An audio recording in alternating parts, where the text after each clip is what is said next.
sen öz eşkine. Yaşat məni o eşkində sen. Ver o ürəyindəki sevgini mənə.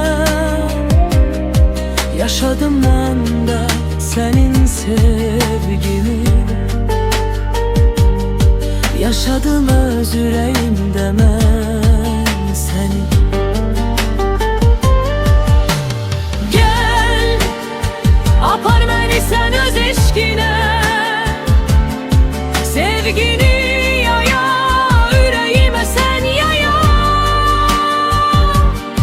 Mən sənə elə aşiq olmuşam, könlüm elə vurğun oldu sənə. Yaşayaram sənin sevginlə mən. Yaşayaram sənin sevginlə mən.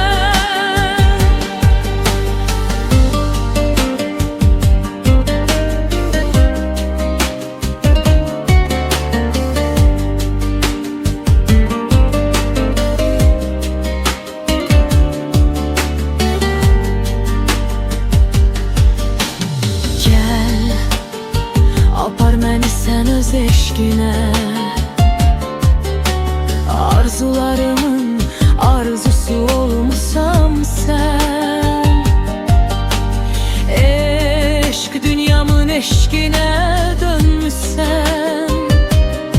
Bakışlarım sen olmuşsan benim. Yaşayaram senin sevginle ben. Gel, apar məni sən öz eşkinə. Sevgini yaya, ürəyimə sən yaya.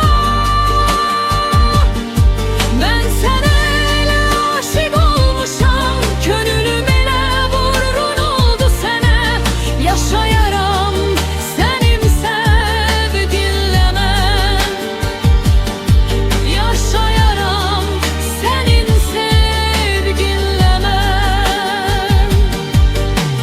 Gəl, apar məni sən öz eşkinə.